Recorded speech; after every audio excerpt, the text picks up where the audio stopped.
नमस्कार, स्वागत है आप सभी का आपके अपने YouTube channel live to Chandra में। आज हम जानेंगे एक बहुत ही प्रसिद्ध कहानीकार लेखिका के बारे में, जिनके नाम है मैत्री पुष्पा।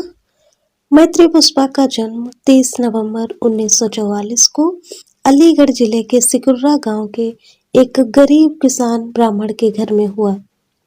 मैत्री पुष्पा का आरंभिक जीवन झांसी के खिल्ली गांव में व्यतीत हुआ। मैत्री पुष्पा का नाम पुष्पा हीरालाल पांडे है। पिता मैत्री कहकर पुकारते थे और माता पुष्पा कहकर। मैत्री पुष्पा ने पीहर और ससुराल के दोनों नाम त्याग कर पिता और माता के प्रिय नाम मैत्री पुष्पा से साहित्य क्षेत्र में प्रवेश किया। इन्होंने किस नाम से साहित्य क्षेत्र में प्रवेश किया था? तो मैत्री पुष्पा के नाम से। ठीक है। मैत्री पुष्पा के पिता का नाम पंडित हीरालाल पांडे तथा माता का नाम कस्तूरी। हीरालाल का जन्म उपाध्याय गोत्र के ब्राह्मण परिवार में हुआ था। मैत्री के पिता 48 बीघे खेत के मालिक थे, परंतु पिता खेती के काम करने के बदले लड़कियों की खरीद फरोख्त करने में ही अपना सारा समय गवा देते थे। परिश्रम कर अनाज उगाने की अपेक्षा लड़कियों का सौदा करने का धंधा अच्छा लगता था। बदचलनी और दुश्चरित्र के चलते हीरालाल को कोई अपनी बेटी देने के लिए राजी न होता।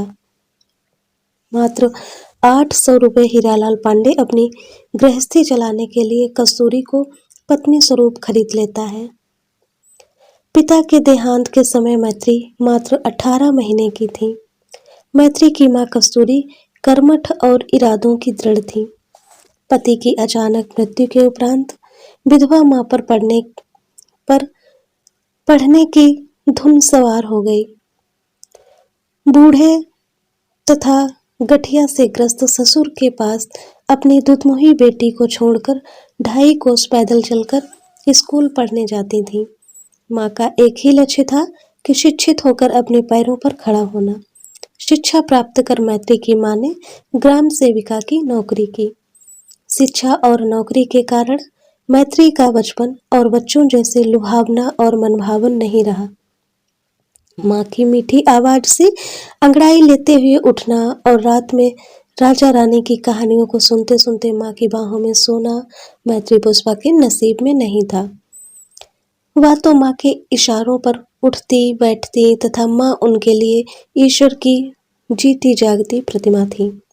मैत्री पुष्पा की शिक्षा खिल्ली गांव से 2 कोस पर मोठ के स्कूल में मैत्री पुष्पा ने अपनी आरंभिक शिक्षा पूर्ण की। मैत्री एकमात्र पढ़ने वाली लड़की थी।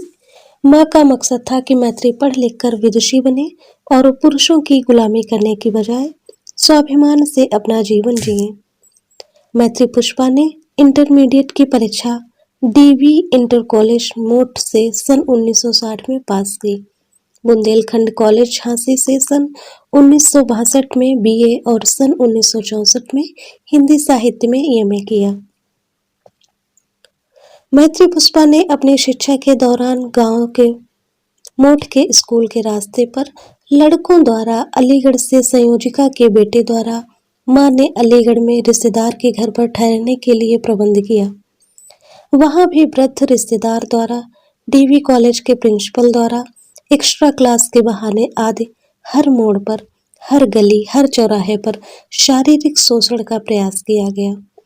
माँ की बेरहमी और कड़े अनुशासन में रोते रोते पुरुषों की हवस भरी दृष्टि और शोषण के संकटों से जूझते हुए, ठोकरें खाते हुए अपना बचपन और स्कूली तथा कॉलेज का जीवन बीत गया। मैत्री पुष्पा का वैवाहिक जीवन। 17 वर्ष की उम्र में मैत्री पुष्पा ने मां से अपने विवाह की इच्छा जताई। पिता के न होने और मां की नौकरी के चलते मानसिक और शारीरिक विचारों से छुटकारा पाने के लिए मैत्री के पास विवाह ही एकमात्र परिहार्य था। इस उम्र में शादी कर गृहस्थी संभालना मां को कतई पसंद नहीं था। वह चाहती थी कि मैत्री आगे और बढ़े तथा अपने पैरों पर खड़ी हो जाए। बेटी की शादी तय करने के लिए कस्तूरी जहां भी जाती वहां जन्मपत्री की जगह मार्कशीट लेकर जाती थी। स्त्री द्वारा रिश्ता ले जाने पर न जाने कितनी बार कस्तूरी को उपहास का पात्र बनना पड़ा।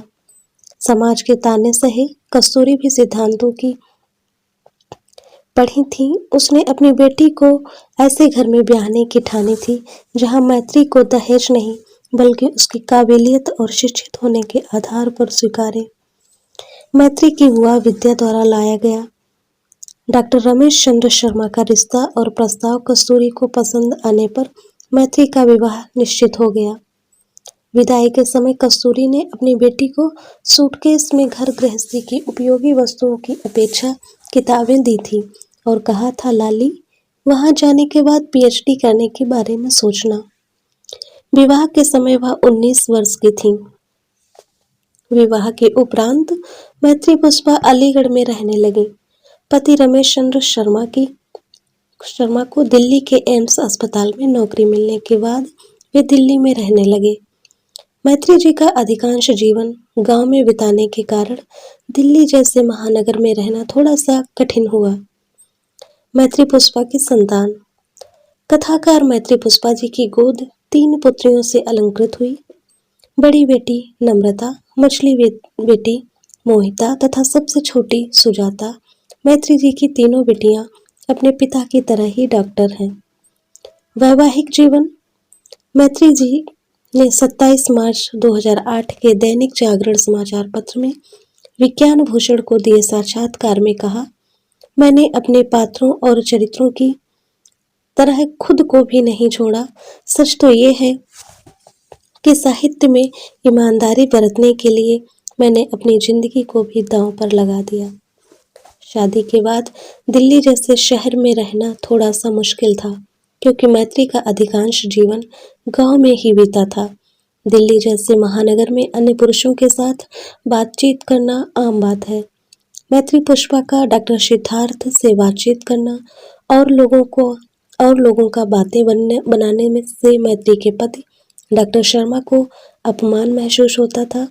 डॉक्टर शर्मा अपनी पत्नी से शिकायत करते हुए कहते हैं, सुनो, लोग कह रहे हैं मिसेस शर्मा को डॉक्टर शर्मा नहीं भा रहे हैं। लोग कह रहे हैं मिसेस शर्मा को डॉक्टर सिद्धार्थ डुगडुगी की तरह नचा रहे हैं।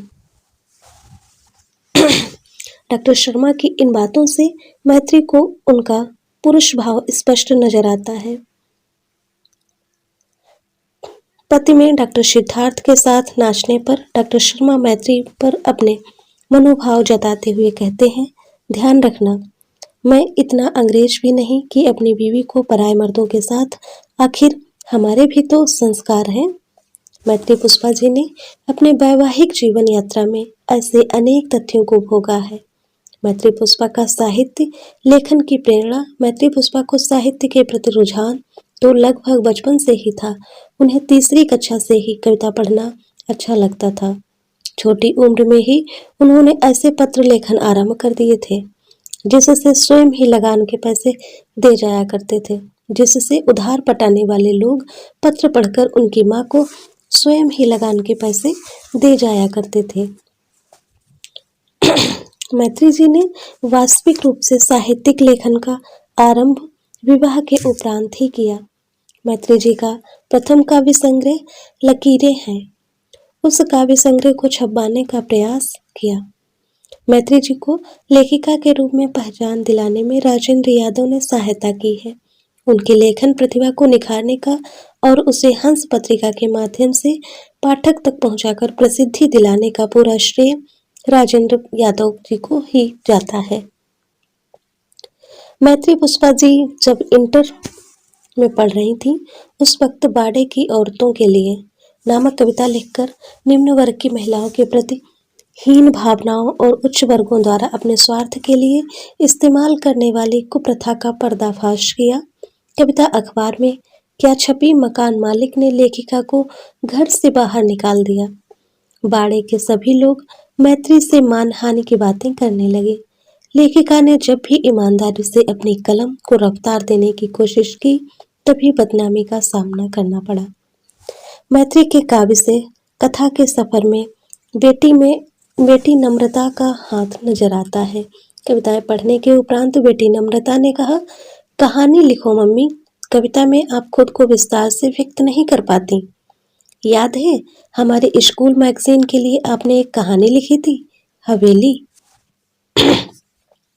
लेखिका ने अपने साहित्यिक यात्रा का शुभारंभ इस प्रकार किया और आज साहित्य जगत में अपनी विशेष पहचान बना चुकी हैं। 1990 में स्मृतिदंश नामक उपन्यास से लेखिका मैत्री ने साहित्य जगत में पदार्पण किया। लघु उपन्यास स्मृतिदंश को अगन पाखी नाम से फिर से लिखा गया।